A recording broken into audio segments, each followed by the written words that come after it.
Thank you for taking the time to listen to Turkie Talk, where I, Ruben Turkie, psychotherapeutic counsellor, hypnotherapist, supervisor, lecturer, trainer and mental health consultant, sit and speak with exceptional people. Why Turkie Talk, I hear you ask? Well, it's my surname. Feel free to insert as many gags as you like. My personal favourite being not quite stuffed next Christmas. Joking aside, back to the essence of the podcast. Turkie Talk holds a mirror up to what happens at RT Counselling, my private practice. When people find the courage to seek therapy, an unfurling begins. The floodgates open, the tears fall, and a healthy, cathartic, emotional outpouring starts to unfold. It's a privilege to sit with these people every day, to witness their growing self-awareness and in some cases, their self-actualization. To watch the regrowth of the person they needed to rediscover. But Turkie Talk reaches beyond the therapy room.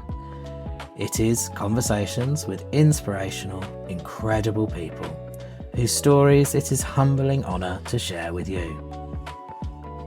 So take 7 deep breaths. Yes, 7. Settle into a comfortable chair, snuggle down into your bed, put on your headphones, find your special place wherever that is, and immerse yourself into Turkie Talk. So Jamie, how are you? I'm fine. So for context, we had a bit of a build-up with the tech issues there. Always tech issues. Always. Well, we're over 40. Well, I'm over 50, so It's a generational difference. it's a generational difference, isn't it? Yeah. But I feel like I'm on Parky. I'll be Michael McIntyre. It's quite cool. So you're fine. And I suppose we were having a giggle, weren't we, about how you quantify that. And one of the things you're famed for is your 1 to 10 scale, which I admire massively. Yeah. Maybe How are you doing on a 0 to 10? Yeah. Well, how you doing on a 0 to 10 thing is kind of, well, most blokes will say, if I bumped into you in Waitrose, Overheard in. not Tesco's, No. see you dead at Tesco's. We'd cut that bit. Yeah. So if I bump into you in a supermarket and I say, how you doing? And you say, yeah, I'm all right. I've got to work on your tone of voice because I know you're not. Mm-hmm. I can tell by that tone of voice that you're not fine. Mm-hmm. Yeah, I'm all right. But if I was to ask you how you're doing on a 0 to 10, 0 being I'm really struggling right now, 10 being I'm in top of the world. Yeah. If you say you're about a 4 or a 5, and I kind of know where you're at. Sure. And then if you said, yeah, I'm on a 4, and then my rhetorical question is, what's having you be on a 4 right now? It's really clever because when I'm teaching my level 3 counselling students, we look at modes of communication, and you tapped in on tone of voice. And actually, I think roughly, I mean, all statistics are made up on the spot, but roughly 56% of how we read people is through body language and tone of voice. And you'd think it was language, ultimately, wouldn't you? You'd think, well, it's the words, whether they're emotive, whether they're upbeat and happy, but you're absolutely right, you know. So this idea of the scale of 1 to 10, I mean, I said to you, we had a coffee beforehand, and I said to you, you know, one of my petty annoyances with kind of British etiquette, and I do see it as a cultural thing, is when you say, how are you? And people go, oh, not bad. And as you were alluding to, you can see it's written all over them that they're not great. Yeah. So I think the 1 to 10 thing does quantify it really neatly. It gives you a place to start as well. It gives both people a place to start. The person who's on a 4, and then I say to you, what's having you be on a 4, that opens up the conversation. Correct, yeah. Because then you get to tell me, well, just found out that my mum's not well and still got this thing going on with my mortgage, and Mm. so you're full, right? So I'm hearing you full. You've got a lot going on. Yeah. So what might you do today that might get you from a 4 to a 5, not to a 10, because a 10's just, you wouldn't go from a 4 to a 10. Yeah. And 10 is unrealistic anyway, I think, really. But like in coaching as well, we go, what's one thing you can do just to get yourself up a little bit from a 4 to a 5? Then that's achievable. And then that takes the conversation to the next bit. Well, maybe I need to go and see my mum. Sure. So how are you going to make that happen today? Mm.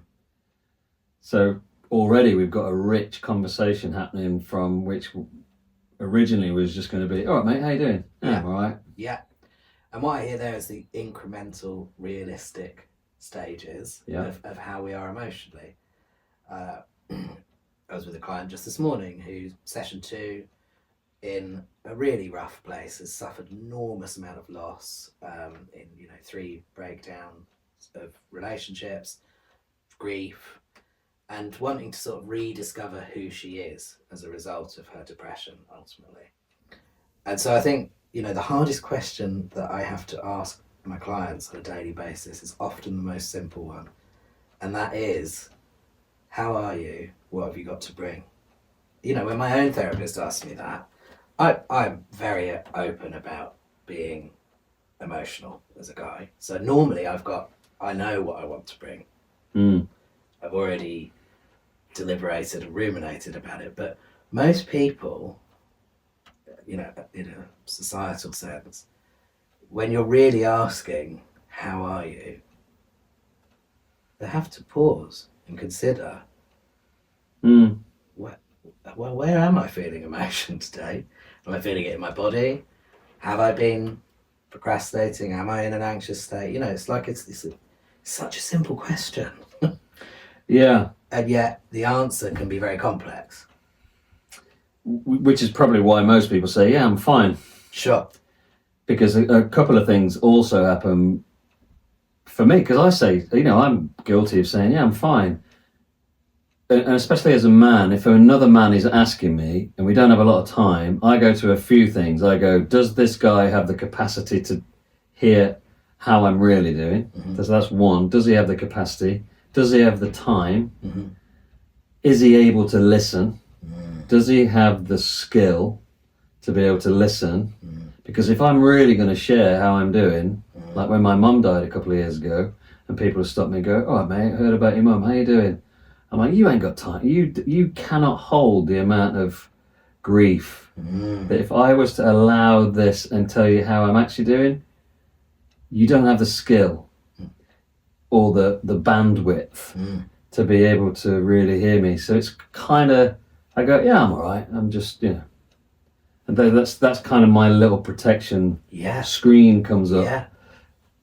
There are many in my sphere who can tick all of those boxes, but I'll probably wait until I'm in a container, a safe place that I can really fully express how I'm really doing. So like in my men's group, not in Andy's man club, but there's 7 of us. We've been meeting for about 4 or 5 years now.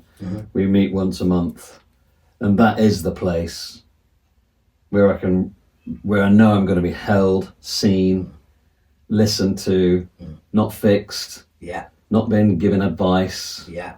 They're just going to hold a courageous, safe space for me to really let you know how I'm doing. So I think in a supermarket or on a high street, the 0 to 10 is a great way of letting someone know I'm really not cool at the minute. I'm a 3 or a 4. Yeah. But that's as far as I'm going to go. Yeah. Because I'm not going to elaborate on that 3 or 4 much further than 3 or 4. So you used some really key words there. I love the idea of a container and a safe space, and ultimately that's where guys like you and I step in. Whether that's an innate ability to hold emotions, whether we were born with that or we were trained to be capable of it, is a different discussion. I've never actually been to a man's group, which is ironic because my dad attended them in the early 80s. Really? Well, there was a big movement, actually I grew up in Southeast London, but for men who would simply meet, in a pub or anywhere, a youth community space, and talk, and so I'm sure that's evolved over the last 30 years. So I suppose it's a neat segue into Andy's men's club. Yeah. Tell us a little bit about that. What's the kind of overriding theme behind Andy's men's club? So Andy's Man Club was founded by a guy whose brother-in-law took his own life, and they set up a small group. It's a suicide prevention charity for men. Mm-hmm. Their dream was to have 10 groups. There's now 330 plus. Wow. Incredible. And they only started this, I think, 3 or 4 years ago. Mm. So the principle of it is men have been sitting in circle around fires for since tribal millennia. Well, since tribal times, like since we've evolved, since fire began. Men and women, of course, but we're talking about men, been gathering around fires. Mm-hmm. So the principle is we sit in circle, and there are 3 questions. There's a talking football, it's not a talking stick with feathers on it, because a lot of men won't come to these things because they think, that's not me, I don't do that kind of thing, it's a bit woo-woo, protection. There's a fear-based response. Yeah, there's a fear around being open and vulnerable and opening up and sharing, like I was saying earlier. Do I feel safe to share, So Andy's Man Club has a football as the talking focus football, and when you have the ball, you have the attention of the rest of the circle. No, there's no talking over, there's no giving advice, there's no, not even like, oh yeah mate, even that's kind of, let's give this person space. So there are 3 questions for the evening. So we arrive, I'm a facilitator, so I'll hold the ball and I'll say, here's 3 questions. The first question is, how's your week? Last week, how was your week? Everyone gets to say, the ball comes around, comes back to here. The second question is, what's one positive from your week last week? So everyone has to sort of dig deep and find one positive, because that's sort of, even if you're going through a tough time, my daughter said her first words last week, or whatever, And then the third question, which is I guess the heaviest question, is, what's one thing you'd like to get off your chest this week? So that's the deeper question, which most men then will go, just found out my mum's really poorly, and I'm carrying this. And then that goes around again, full circle, and then we have a break, we have a cup of tea, and then we come back, and then there are 2 more questions for the end of the evening, and they're much more lighter. They're like, what's your favourite service station on the M1? What's the best gift you've ever given someone? Those kind of light questions. So we finish the evening on a bit of a high, because we've had some heavy sharing. And this week was very vulnerable. There was a lot of talk of mums dying, and men missing their mums because it was Mother's Day. And I spoke about my mum dying a couple of years ago and feeling the grief of that. And what it does is it opens and gives permission to all of those men in that space. God, Jamie's talking about missing his mum. My mum died 10 years ago, and it gives permission for the vulnerability. The vulnerability door is open. And when the door is open, men who may have never shared stuff get to share and be witnessed and seen and heard and loved and by other men, and it's a very rare opportunity. Some men are in those spaces in their 40s, 50s, 60s. They've never shared this stuff. It's powerful. It's a phenomenally powerful and precious space to facilitate. Wholeheartedly agree with all of the things you said there. I love the idea of the vulnerability door being opened, but also that sense of sort of collective active listening. The idea that the football represents, this is my time to be vulnerable. And that kind of shared experience, which is actually uniquely different to, say, in my private practice as a psychotherapeutic counsellor. It's a exchange between two human beings. Whereas, you were talking, weren't you, about, goes back millennials, that men would sit and share congruently, from their hearts, from their core. Yeah. From their core. And that's very attractive to me. Like I say, I've never been to one. I'm encouraged by you to come along and attend. I'm glad you arrived at the idea of then, with that safe space, that container, that room, that men can be vulnerable. I talked in my previous podcast about the floodgates opening, the emotional. It's like a tap with men who are deeply traumatized, invariably. Hard men who've never been given the template to express openly, whether that's from their parenting or they've been in the military or whatever. It doesn't really matter. The point is, when we share, there's this opening of the tap where emotions can freely be released. And as you said, I think that's really powerful. So you also mentioned a sort of gravely serious thing, that it's inspired out of suicide. And I think you said the death of brother-in-law, yeah. The brother-in-law. Yeah. That was someone else's brother-in-law or your own? The Andy's Man Club? Yeah. Yeah, the Andy's Man Club was the guy, the founder, I forget his name now, but it was his brother-in-law, yeah. Okay. Still to today, 12 men a day in the UK. Yeah. Consistently check out. Yeah. Interestingly, in Northern Ireland, the statistic is 19. Wow. Because of the Troubles. Is it? And that the aftermath of that's still happening. Wow. I mean, I think it's decreased. I read that statistic about 5 years ago. So, I guess, the title of today's podcast was going to be Suicide Prevention and Awareness. And bringing it back to my encounters of men individually talking about that, and women. But as you said, we're sort of gearing this towards men's emotions. What I find really interesting, you talked about like not rescuing, not trying to fix a moment ago. Yeah.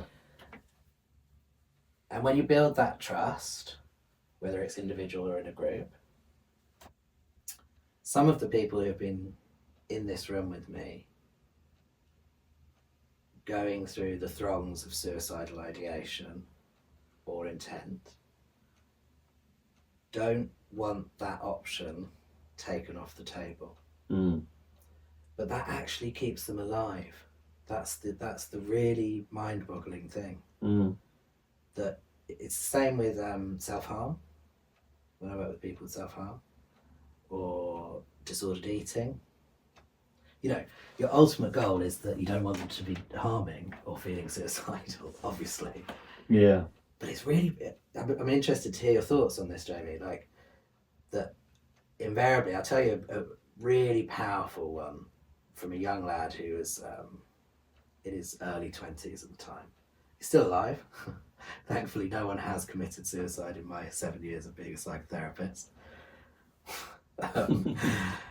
And he described it really almost poetically.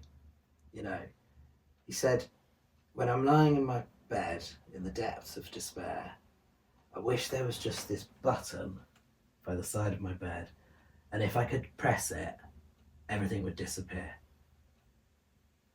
And so I sat, did the, holding silence. I processed that, but it made sense to me. Yeah. It made sense. What made sense? Everything disappearing when you're feeling really fucking depressed, right? And he had the agency to be able to do it. Correct. Yeah. That's if he it. wanted to. That's it, yeah. He didn't. Yeah. He turned up each week. But I guess I'm saying, I'm asking, I suppose, when men are at Andy's Man Club, what extent of sharing that part, like how many of them talk about suicide, I suppose is the question. Well, I went to 3 in Bristol because to set up our own group, we had to have attended at least 3 groups. And I went to 3 groups, and every group that I went to every session that I went to, there was someone who said, "Hi, my name's Dave. I'm here because 3 weeks ago I tried to take my own life." I heard that 3 or 4 times in the 3 sessions that I went to. Because men arrive there, and sometimes it can take them 5-6 times to get through the door. Sure. They have a sweeper. There's a sweeper role. That guy is part of the team. We go out into the car park and look for men sat in their cars. Amazing. And we just walk up and tap on the window. "Are you here for Andy's Man Club, mate?" Yeah. Brilliant. And I go, "Come on, I'll get you a cup of tea." So we meet them where their Brilliant. fear. Yeah. And we, so in coaching, we call it blend and lead. So you take someone's hand, lead, and we walk together. You know, like let's do this together. Get them a cup of tea. Yeah. And in the one at Bristol, several guys had said, "This is the 5th time.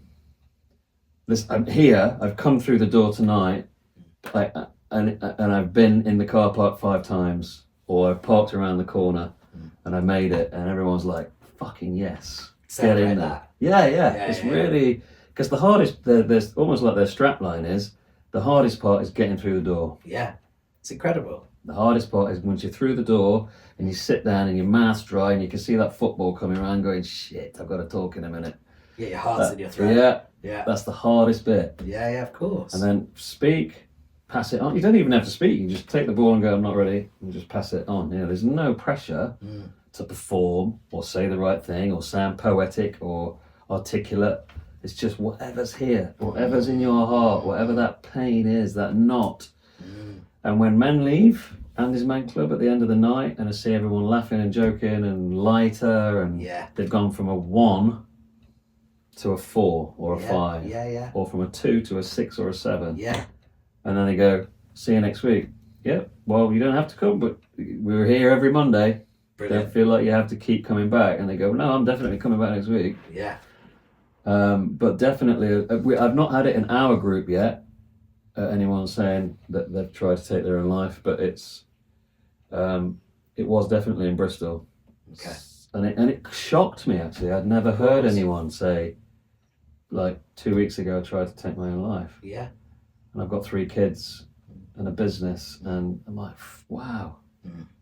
Because it's the same as when I see men on the street, you know, like sitting outside a WH Smith's, you know, begging for money to buy drugs or drink or whatever. And I think we're all a hop, skip and a jump away from that. Yeah. If we're not, you know, if something happened, when I lost my mum and I was at the depths of grief, I thought, well, I can see how easy it would be for me to slip under here, you know, or if something happened, God forbid, anything happened to my kids, and there's that sense of, I can't cope with this depth of this amount of grief. We're all at 1, 2, 3 away from getting close to how these guys are feeling. Sure. So I can really relate to it. And I got depressed once, and I got really low, like this big dark cloud came over me, and so I've tasted it. I've never had a suicidal thought, but I've got close to the sort of perimeters of it. Yeah. So that's why these things are so important. It's why coaching, therapy, men's groups are so important, because it just takes some of the grief away, some of the pain. Yeah. Not all of it. No. But just enough to get to the next Andy's Man Club next Monday, which is why it's every Monday. It's not once a month, it's every single Monday. And the only time it's not on is a bank holiday and Christmas Day. It's great, isn't it? It's incredible. It's free, it's totally free. It's a charity, so everything's paid for, all the tea and biscuits and the room hire's all covered. You just come, show up, say your thing, leave. It is incredible, and it's uplifting hearing you talk, particularly about the knocking on the window, you know, the sweep. I think that's just genius. Yeah. Because of course, the nerves and apprehension of entering a room Yeah. and revealing, deeply revealing. Yeah. It's the third time you mentioned your mum, and clearly you deeply loved her. And this isn't an episode about grief, bereavement, and loss, but if you ever wanted to share with me or do that in a podcast, I'd be more than open to it. Yeah. Absolutely. But given that you shared, you know, my background was using drugs and alcohol to mask and suppress, and years of particularly cannabis addiction to nullify and numb my shit.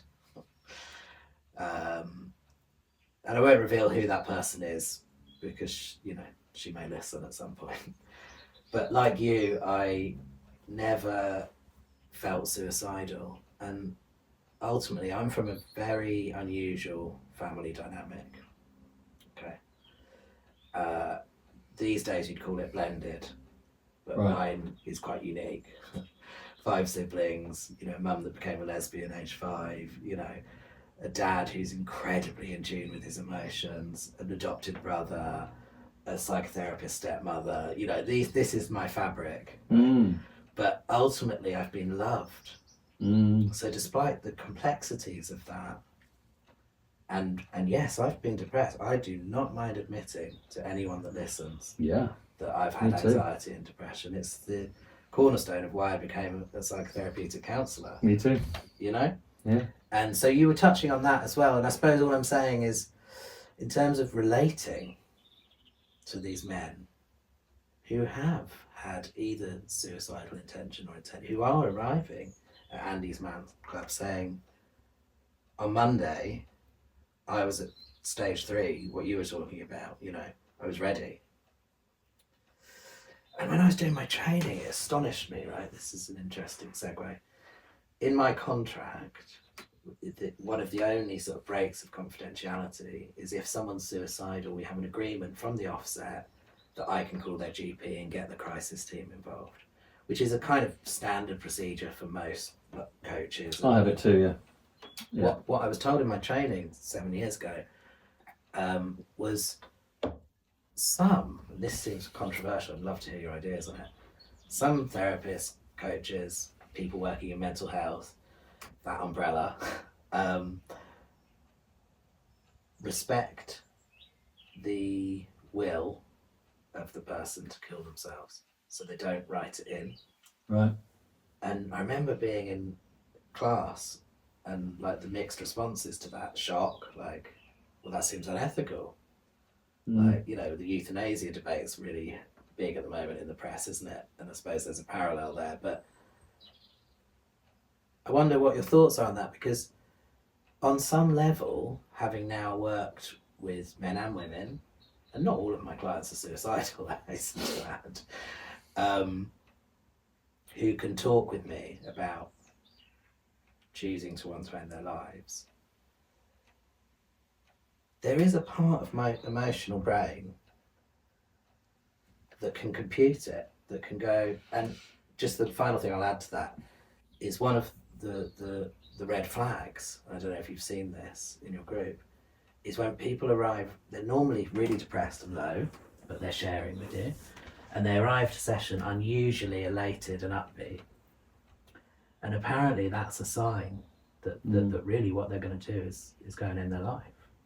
And is it a release? Is it a like sense of relief? Right? I realise I'm taking it to quite a kind of grim place, but you have to talk about it, right? Yeah. So I just wondered what your thoughts are, and if you've ever witnessed that, like people, an extreme change in mood or fluctuation in mood that is uncharacteristic to the person that you normally see. Well, I heard recently that the moment just before the person is about to take their own life, that is the moment when they feel most free. Yeah. Like, I get to end this. I get to not be in this pain anymore. the moment, just those minutes before it's about to happen. So I imagine the same day, it's like, okay, I'm gonna do it. Yeah. I'm free. Yeah. I don't have to deal with this anymore. So that would explain the heightened, euphoric kind of mood, wouldn't it? Today it's all done. Yeah. The freedom. I am not having this pain anymore. Yeah. And I get that. I couldn't. Yeah. Suicide is get this the right way around. It's a permanent solution for a short-term problem. Right. Is what someone said to me, and that really landed for me. Yeah, it's just landed for me as well. Yeah. It's a permanent solution for a short-term problem. But obviously, we've never, up until now, been in the position that we've ever considered it. No, because we've been loved. Because we've been loved, I don't know. Or because maybe our brains aren't wired that way. We could look at it from a neuropsychological perspective. But I loved the line you used earlier, and I've sadly forgotten it, but of holding the hand, you said it in coaching. Blend and lead. And lead. So lightening it a bit, because you talked about de-escalation in the group, and that is a thing. Yeah. That, an active client who sees me twice a week, and we have to do that. De-escalation. Just lightening the mood towards the end of the session. Essentially. Yeah. Not all clients want that, but some do. How am I going to do that? So the leading and blending, I love that analogy. You mentioned the holding of the hand. I often refer right early on a consultation stage to, I will hold you emotionally through all of this. But I'd never heard that leading and blending. So you alluded to it earlier, just rewinding the tape a bit. Tell me a bit more about, I was envisaging all these men in this group having a laugh in the last 5 minutes. And that kind of weight that you talked about, the cloud, the big looming cloud, lifting, and the sun, gleams through the trees at the end. Tell me a bit more about that, like how you experience it at Andy's Man Club. In Andy's Man Club, yeah. Well, there's a lot during the circle. There's a big part of me that just wants to lean in and go, breathe, everybody. Because no one's breathing. Yeah. There's this tension, and there's everyone's taking tiny little sparrow-sized breaths. So at the end, there's just this big sigh of relief, and lots of hugs, lots of handshakes, lots of bringing it in, we made it through 2 hours of release, I guess. Yeah. See you next week. Yeah. Because then a lot of men will walk out that door and just pop the lid back on, because their partners aren't very good at this stuff. Their kids are going to be kicking off, their businesses, whatever, back into the real world, as a lot of blokes call it, back to reality. Yeah. And then the pressure will build and build and build until next Monday, when they come again. Some men are naturally quite shy and introvert, and what I notice about those guys is each week they get that 9 seconds with the ball.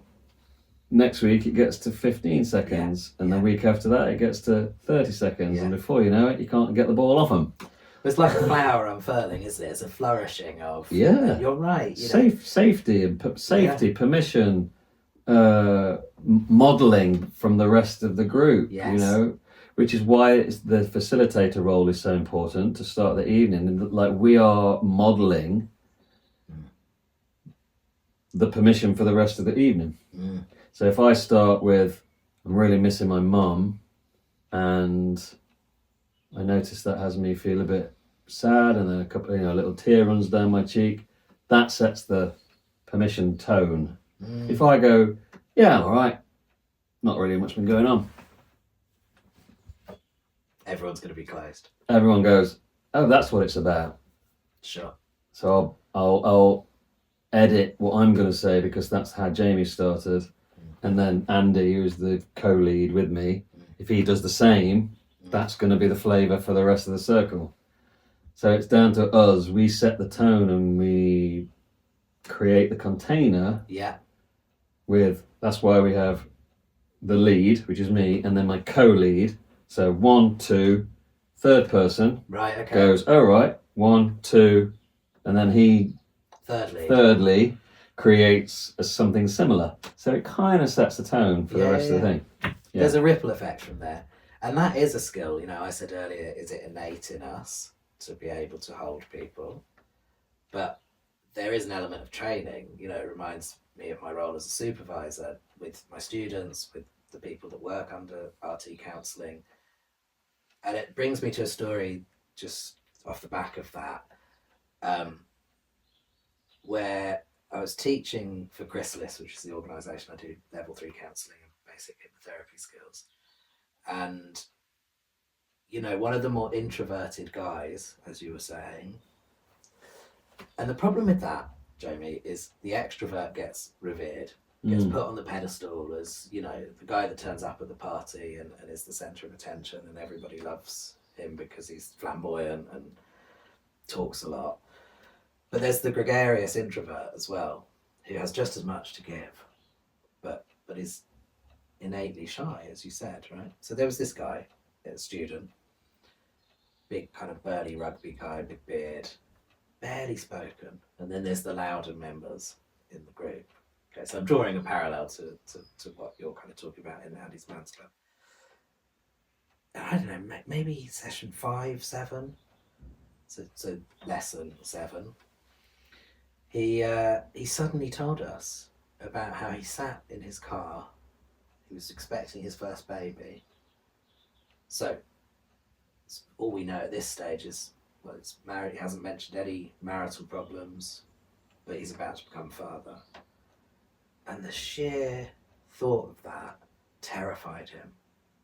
And he said, just suddenly, you know, this quiet guy who'd barely spoken, it was like a wave of, I can't be in this world anymore. Just the thought of becoming, you know, that added responsibility of becoming a father, so powerful, because everyone in the group sat in silence and heard him. Everyone. It was amazing. Powerful. Yeah. And he's gone on to train to be a therapist, and really? You know, he's doing really well. So I don't know, I felt I wanted to share his story, because all of the key words you've mentioned about the container, people feeling heard, listening, truly listening, and I suppose bringing it back to that idea of the collective, you know, the men around a circle. It's profoundly brilliant what Andy's Man Club is doing. I mean, it's, you know, it's been an inspiration to sit here and talk to you and understand a bit more about it. So yeah, I guess that's one of the big themes, isn't it? How do we help men to prise open that chink in the door and be open and vulnerable, but also, as you were saying, close it back again and snap back to reality. You know? Well, Andy's Man Club makes it accessible to everybody. It's a completely democratic space. So, for example, if you came a couple of times and we said, would you like to become a facilitator? You don't have to have training. You don't have to be a psychotherapist or a coach. Sure. You can be a plasterer or a heart surgeon. It doesn't matter. Yeah. The training is 1 hour long to become a Andy's Man Club facilitator. Brilliant. You've just got to be able to listen well, hold space, and do that stuff. And that's what Andy's Man Club is doing by osmosis. It's training all of those men to listen, to not fix, to hold space, to pay attention, to not be on your phone, to speak from your heart in that moment, right now. Not last, you know, there are some rules. No politics. That's a good one. No talking about politics, religion, no, we call it top trumps. So if you said something about, there's no me going, my story is better than yours or worse than yours. So it's training men how to be wholesome and how to support one another. Yeah. And not to fix, not to give advice, because that's how we've grown up in society as men, isn't it? Fix the problem, get it sorted. Yeah. Come on, mate. Let's go and have a pint. Forget about it. Yeah. Don't get upset. Don't be crying. What are you crying for? Well, I'm glad you bring it to that. The top trumping thing, if I could just jump in there, I call it hijacking. Yeah. When I'm teaching, Mm. you know? So a skill you and I have is to be able to hold the silence, but also not be too relational. Yeah. There's a temptation talking to you as a friend to go, oh yeah, I've got some real issues going on with my mum at the moment as well. Yeah. But you pass the baton back, you know, like hold it for a little bit. I understand. Yeah, exactly. Hold it just long and then give it back to me. and give it back to you. That's the skill. That's the skill. Well, where was I going to go next? I have briefly forgotten, but we'll edit it out. No, you won't. We'll just leave it in. Just leave it in. I guess, yeah, it's incredible what Andy's Man Club is doing, and that ripple effect, that's where I was going to go. You know, you were speaking about that, and I think I mentioned that word a bit earlier as well, and how accessible it is. Accessible, democratic. Yeah. Because what they've managed to do is keep it so simple and clean with those 3 questions. How's your week? What's one positive about your week last week? Something you want to get off your chest. It doesn't change. Not that next week there's 3 different questions. No. Everyone's coming. And that's the other thing. The more people come, the more regular they come. They know what those 3 questions are, so they think about it before they arrive. And so there's no surprises. Everyone, I've noticed, like week 3 now, the circle's moving freer and quicker because men go, yeah, I know what question 2 is. Give me the ball. I remember. What's good about my week was this. Yeah. There you go, mate. I guess you've built that trust and rapport as well. So a newcomer to that, you know, the second question, what's something positive, reminds me of once when a client challenged me. I was talking to them about emotional regulation, right? And just to quickly sort of explain what that is to me, it's capturing an emotion, identifying it, labeling it, sitting with it for long enough to process it, but then moving on. Yeah. Right? Which is really fucking easy to explain and immensely difficult to do. In practice, yeah. In practice, right? So this client turned to me, I'm just thinking of question 2 here, right? And they went, yeah, that's great, Rubes, but what if everything's shit? Like, what if I've got no way of flipping that? Yeah. So I wonder what happens in that context if someone's got a blocker to... They'll find something. Okay. They always do. Brilliant. They always seem to find one positive. And if you don't, there's no pressure. Just pass the ball. You just go, I've got no positives this week, so fuck you. Yeah. Pass the ball. Yeah. Cool, man. There's no expectation, no judgment, because there's a bunch of rules that we read out before we set off. You know, this is a non-judgmental space, etc., etc. Contracting. We just create the container, and no one ever feels like they've got to perform or... And for some blokes, that's probably most of the reason why they've never come to one of these things, because they go, well, I don't know how to do that. I don't know how to talk about my feelings. Turns out you fucking do. Yeah. Turns out I can't shut you up. Give me that football. Turns out you are great at talking about your emotions. I guess that's when it feels enriching for us. You know? Yeah. In it's not easy, the work we do. No, it's not. Holding 20 people's emotions in 1 week. You know, you have to... Me in that facilitating that space is easy. Yeah, but I suppose what I'm asking you is the reward and gratification that perhaps you and I both get. Maybe it's different for you. When you see those men who have never spoken about their feelings, whether that's because they've been conditioned, it's not their template, they're of that generation that didn't, whatever it is, they're not attuned to turning up Mm. and freely talking about emotions, when we see that unfurling, that ability to do it, Mm. for people like you and I, it makes the hard work that we do feel very worthwhile. Oh yeah, Is all I'm really sort of asking if you feel the same. 100%. Yeah. Yeah, it's the best job in the world for me. And what Andy's Man Club does on a large scale, 330 odd groups across the UK, on average 20 blokes in each one of them. It's incredible. It's massive. I mean, I'm no good at maths, but that's No, me neither. That's just a lot. That's a lot of people. So just a lot of men. And imagine how many lives it's already saved. Oh yeah. I mean, that's fucking incredible, isn't it? Thousands of trajectories changed. Yeah. We didn't ask before this podcast if people are okay with us swearing, but we, you know. Turns out they're going to have to be. Well, swear words used in passionate context, I think, yeah, is fine, isn't it? Yeah. That's what, again, with the student, like we call it the group contract.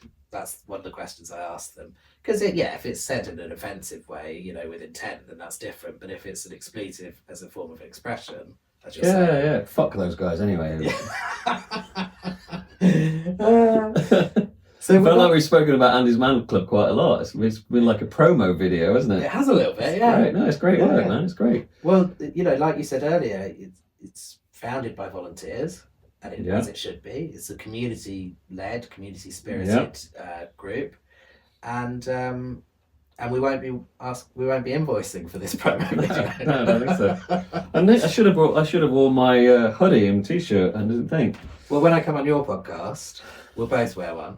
Yeah. And we'll be like, well, you need to be a facilitator to do that. Andy's Man Club. But you're going to come along soon, aren't you? I am, yeah. Come along to a meeting. I'd love to, yeah. Yeah. I'd love to. So it's been really brilliant speaking with you. Great, it man. Feels like we've naturally come to quite positive incline on the wave. Yeah. Let's come into land. And I'll really look forward to whatever we talk to about in your podcast. Next time. Well, we can do so many of these podcasts, can't we? We can indeed. Keep having these conversations. Keep talking, man. That's what it's all about. Keep the gap going. Turkey talk. Nice one, mate. Thank you, mate. No worries. Nice. Good. Yeah. That's a wrap. That's a wrap. Let's see if the video recorded or not.